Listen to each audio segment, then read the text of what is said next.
Hello po sa mga hindi masyadong nakaunawa or medyo naguluhan pa sa flow kung paano ka magkakaroon ng income dito kay Dreamhouse as ating real estate agent po. Gagawa ko ng short video focusing lang po doon sa 8 ways to earn. So, meron tayo sa commission, yan yung personal or overriding commission. Meron tayong sa recruitment fee, may commission ka din dyan. May manning allowance din na pwede mo maging isa pang third income source. Yan, yung fourth natin is assisting fee. Meron tayong, yung number 5 natin is ito, tripping and closing incentive. Meron tayong number 6, closing quota allowance. And 7, anniversary and Christmas raffle promo. And yung pang-walo natin is developers cash incentive. So, magsimula tayo doon sa ating unlimited income source, which is yung commission. Yung commission, para maunawaan lang natin, kapag nagre-reserve ka or may nakikita kang mga posts about our projects, may nakikita kang TCP. Yun ang total contract price. Pero kapag nag-compute na tayo ng ating commission, may mga instances na nababawasan yun siya. Halimbawa, 2 million. Kapag may processing fee, ililess nila yon or yung legal fee and miscellaneous fee, tinatanggal yan sa pinaka-total contract price. So, yun ang nagiging total selling price. Ngayon, yung TSP na yan, magkakaroon din yan ng less in the event na meron silang binigay na discount. Halimbawa, nagkaroon ka na ng total selling price, no? Kasi tinanggal mo yung processing fee, legal fee, and miscellaneous fee. Kapag may discount, babawasan pa yan siya ng, halimbawa, for example, 30,000 na discount sa down payment, ibabawas pa din yan. So, ang mangyayari dyan is magkakaroon ka ng net selling price or yung NSP. Ngayon, yung net selling price na yan, kasi dahil nagbabayad tayo sa BIR natin, kahit mga agent tayo, magkakaroon din siya ng bawas. Kasi nire-remit yun sa BIR as pagsunod. Ngayon, magiging pag natanggal na yung ating tax sa BIR, is ang mangyayari dyan is yung commissionable net selling price na. Ngayon, imumultiply mo dyan yung commission mo as agent. Kung division manager ka, 6.5% ka. Kung sales director ka, 4.5%. Kung sales trainee ka, 2%. Yan siya. Tapos yung magiging gross commission yan, yan nga, naliles pa dyan yung 5% sa BIR. Yan yung pinakamagiging agent net selling commission or yung pinakamagiging commission mo. Ito yung ating illustration para sa percentage ng income mo. Kung regular division manager ka, ayan, 6.5% ka, malaki yan ha. Kung pag sales director ka naman, 4.5 ka. Pag sales trainee, 2%. Yung sales trainee kasi is undergraduate.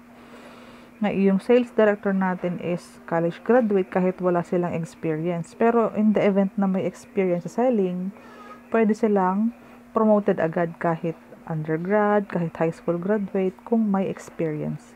Yung sa overriding commission naman natin, ang ating division manager is meron siyang 2% kapag ang mga sales director niya is may mga benta.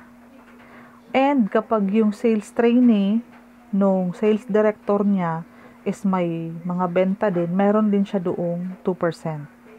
So, malinaw, ang division manager is merong 2% from the sales director and meron din siyang overriding commission na 2% again kapag may benta yung sales trainee ni sales director. Okay po. Ngayon naman, itong si sales director naman, may overriding commission siya na amounting to 2.5% kapag yung sales trainee niya is may benta. Okay po. Si sales trainee, dahil po nasa sales trainee position pa siya, hindi pa siya nagiging sales director, ito pa lang ang sa kanya. Itong 2% per ano yan, per benta niya yan. Ayan. So, ang sample computation naman ng ating overriding 10% EWT. So, ang magiging commissionable net selling price mo is 900,000. Kapag division manager ka, di ba 6.5 ka? Yan ang net commission mo is 55,000 kung personal sales mo yan. Sa sales director naman, since 4.5 siya sa 900,000, meron siyang 38,000. Okay po. Yun. Kapag si sales director, dahil sa 2% siya, meron siyang 17,000. So, malaki din po kaya target natin na maging division manager tayo pagdating ng panahon. So, kung sales director ka, target sales mo lang is 45,000, no time frame yan, no time, hindi siya time bounded. Anytime na magkaroon ka ng 45 million sales, division manager ka na. And hindi ka na po 4.5, magiging 6.5% ka na sa iyong mga direct sales mo, yung mga benta mo talaga. Malaki siya. Ito naman yung sa overriding commission natin. Overriding commission is benta ng recruit mo, porsyento mo ang overriding commission. So kung marami kang recruits, marami kang possible overriding commission kasi lahat ng recruits mo, kapag mayroon silang benta, may overriding ka. Magkano naman ang porsyento nun? Kapag si division manager kasi, may benta yung sales manager niya, meron siyang 2%. O, malaki din, di ba? Walang benta yung division manager. Ang may benta is sales director. Meron siyang 2% or 17,000 kapag ganyan na yung computation, natanggal na yung mga dapat tanggalin, lumabas yung commissionable net selling price nyo, 17,000, di ba? Walang ginawa masyado yung division manager, pero may benta yung sales director. Okay po. Si sales director naman is 2.5 siya.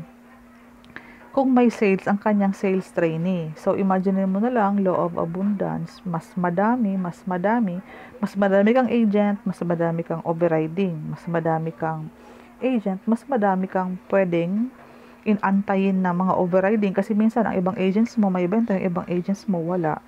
Di ba po? Sana nauunawaan mo. Note, ST has no overriding commission po at the moment. So, sa ST naman natin, kailangan natin magsipag until makakuha ka ng 10 million commission para magkaroon ka ng promotion, para sales director ka na din and 4.5 ka na. In the event naman na ang asawa mo is 4-year course graduate, pwedeng siya, mag-meeting ka kasi good as one kayo. Ikaw na sales trainee, magiging sales director ka na din kasi yung asawa mo sales director. Okay po, nauunawaan. Computation again. Sa commission sharing ito from the broker, networking override, ayan, personal sales. Release naman of commission kailan? Ang bangko natin is Asia United Bank. Collection from 21 to 31, yung na-process dyan, pasok sa 21 to 31 day of the month, 21st to 31st, ayun. Iyan ang pasok niya. Every 20th of the month naman, kapag ang collection is 1st to 10th of the month. 1st to 10th day of the month. Every 30th naman or 31st of the month naman, ang collections naman is from 11th to 20th of the month. So, meron kang 3 days na pwedeng pumasok, magkahati-hati man yan, bulto man yan pumasok, basta nasa ranging nitong mga 21st to 31st, 1st to 10th, 11th to 20th, basta dyan pumasok yung collection, ayan, dyan ka papasok sa ATM. Ang commission flow chart naman natin from the developer, yung sa reservation and booking mo. Yung commission process niyan, may advance commission sa cashier, pwedeng diretsyo na yan sa developer. Okay po. And then, sa accounting ng Dream House, dati kasi is, lahat kasi ng commission per division, lahat ng commission or lahat ng pera is binibigay sa division manager. Ngayon, ang kagandahan ngayon is centralized na tayo yung accounting natin.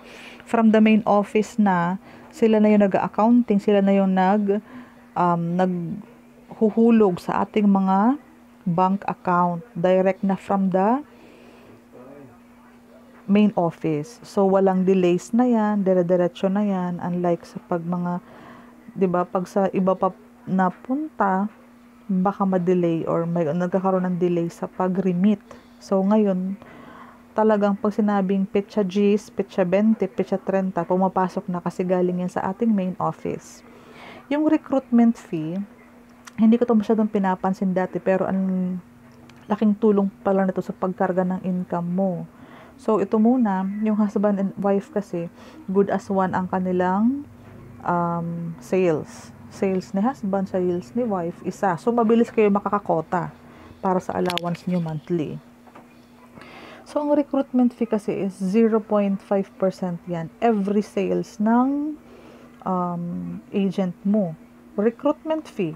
Recruitment fee is 0.5 income mo kapag ang mga agent mo, sales trainee man yan or sales director mo, kapag may benta sila, meron kang 0.5. Magkano naman yun sa 1 million? 5,000. Magkano naman yun sa 2 million? 10,000. Yan yung overriding commission. Ay, hindi. Yan yung recruitment fee. Another ways to earn yan. Kung division manager ka, ang recruitment fee din, kapag si division manager is naka-refer ng sales director, 0.5 din siya. Ayan. Malaki-laki din kahit sabihin mong 0.5 lang yan. At least may dagdag income ka. Aside from your quota allowance, saka yung mga ibang ways to earn. Pero sa overriding, di ba, may recruitment fee ka. 5,000 din yun sa 1 million, di ba? So, kung sales director ka, ayan. Malaki din, di ba? Tingnan mo. Hanggang yung sales director mo hindi nagiging division manager yan, tuloy-tuloy ang income mo dyan sa lahat ng sales niya. Sa sales trainee, meron siyang ST recruitment fee. Ayan. Ayan naman yung kanyang commission. Sales trainee. When do I get my recruitment fee? Ang condition number 1 is to get your recruitment fee na 0.5 every paid up sales ng mga recruits mo. Up to 10 million yan kapag yung ST mo is naging sales director na. Or up to 45 million kapag yung sales director mo is naging division manager na. Mapuputol na yan. Yan lang yung ating mga hangganan. Or kapag naging senior division manager na 120 million option sales. As the case may be. Sa recruitment and overriding kasi, ang pinakamaganda lang natin ditong, sa recruitment ang recruitment kasi kapag inabayan mo ng sarili mong sales, sure na dyan ang yung allowance, sure na dyan ang overriding mo, sure na dyan yung recruitment fee mo. Pag nagkanda ipon-ipon yan, and then madami kang agent na mayroong sariling sales, maiipon, madami-dami din talaga. Saka nandyan ang gagaling ang leverage income sa recruitment or sa pagbuo ng team. Kasi hindi yan nakadepende sa effort mo lang or sa sales mo lang. Just imagine if you have 50 active agent, di ba? Kahit sabihin mo ang iba may benta ng 1 million, ang iba 5 million, ang iba 3 million. Ibig kong sabihin, ang ibang agent mo walang benta, yung ibang agent mo meron, hindi ka mawawalan, hindi ka ma-zero. Yan yung leverage income, passive income. You are earning while you are sleeping. Effortless kapag may sales yung mga recruits mo, team mo, meron kang income. Unlimited income through manning allowance, sales director 125, division manager 175. Ito yung mga pumupunta sa mall. Assisting fee naman is kapag hindi mo siya benta or hindi mo siya client, sa'yo lang pina-assist. So, yung assisting fee na 0.5, mapupunta din sa'yo. Ganon siya. Hindi mo kakilala, hindi mo sariling buyer, ikaw lang ang nagtrabaho, may assisting fee ka doon. Closing incentive naman per unit, ito naman is sa mga direct sellers only or doon sa mga nakabenta lang mismo. Okay po? Yan, kapag may benta ka, tas may closing mo, nag-edit ka sa office, nilagay mo yung mga details, nag-send ka ng closing incentive form, ayan. Meron ka din naman incentive dyan. Magkano naman yun? Kapag below 1 million, tapos may 2 recruits ka, meron kang 200 din, di ba? Kahit pa paano. Let's say, what if nakasampu ka, di ba? 10 units yun times 200. Kapag 1 million and above naman, tapos may 2 recruits ka, 500 naman ang isa doon. So, parang panggasolina din, di ba? Sayang din. Ayan. Ito ang pinaka-excited ako, yung monthly quota allowance. I have a separate video explaining ito lang talaga, si monthly quota allowance, pwede mo mapanood yun. Si monthly quota allowance kasi, sa division manager, ito yung ranging niya. So, kahit si division manager walang benta, ang kanyang mga sales director and sales trainee is meron, kasi group sales yan eh. Imagine mo, 15 quota. Meron siyang 15 million quota, may 15,000 din siya. Ito yung atin, sales director monthly quota. Pag nakabenta ka ng 1 million pero may 4 recruits ka, may 1,000 ka. Group sales yan, wag kang mag-alala. Group sales is team yan benta ng team mo. Benta ng mga nasa ilalim mo or benta ng mga na-recruit mo. Meron kang group sales. Imagine mo 3.75 may 7,500 ka din, di ba? Sa 7.5 million naman may 15,000 ka. Kapag yung buong team mo naman is nagkaroon ng 15 million sales sa buong buwan, meron kang 30,000 allowance given na meron kang personal recruit. So, lagi mong isasabay ang personal recruit kasi hindi mo alam kung kailan hataw yung team mo, meron silang sales, meron ka ding allowance na sigurado. No recruitment kasi to is wala talaga, walang mapapasok sa yung allowance. Kahit naka 30,000 dapat ikaw, naka 15 million kayo, kung wala kang personal recruit, wala ka pong allowance. So, sa mga awards and recognition and raffle promo and cash bonuses natin, sa first trimester, November to April, ayun, Christmas Day siya nira-raffle. Sa pag second semester naman natin, that's from May to October, ang recognition day niyan is month of May or yung anniversary party.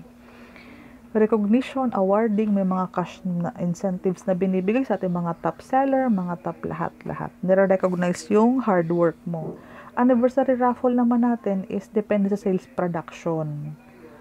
Ayan. Kung naka-above 2.4 billion, ang first prize is 200,000, second prize is 100,000, third prize is 50,000, fourth prize is 25,000, fifth prize is 12,500. Yan is depende kung ilang raffle ticket ang nandyan mo. Kung sino yung naiiwan na 5, sila yung makakakuha ng ganyang prizes. Ayan, Christmas party raffle sa 2021. Kapag na-hit mo yung certain amount ng sales, depende sa sales natin, yung ating first prize, second prize, third prize, fourth, and fifth prize. How to join the raffle promo? Ayan, sa division manager, every 15 million may 1 ticket. For every 4 million na personal sales, 1 ticket. Lahat ng ticket dito may may award. Lahat ng bunot may prize. Ayan, sa sales director, sa atin kasi ito yung atin. Every 7.5 million may 1 ticket ka. Every 24 recruits may 1 ticket. For every 5 activation, siguro ito yung natin, yung na promote, may 1 ticket din ang division manager or ang sales director. Automatic promotion ng ST na naging SD or SD na naging division manager, meron din 1 ticket yon. Both the recruiter and yung na promote. So, ayan, sa 2021 Christmas Awards, meron tayong cash award para sa top 20 producing division managers. Lahat dito ng hard work is meron siyang nire-reward talaga. Top 20 DM and sales production, ayan. Kung magkano ang target, kung magkano ang na-hit, yan yung magiging price na paghahatian nila. Ayan. Ito naman, developer seller incentive naman. Kapag, yung madami kang benta sa isang project, kung nag-focus project kayo, i-recognize ka na developer na, ikaw, Ma'am Cindy Hapil, madami kang nabentang seller, ganon. Yun ang pag-recognize nila nito. Sales period is from November 2019 to April 30. Late na pala yan siya. Pero ganun siya. May time bound siya. May hangganan kung kailan lang yung period. Okay, that's it. Upload ko lang to.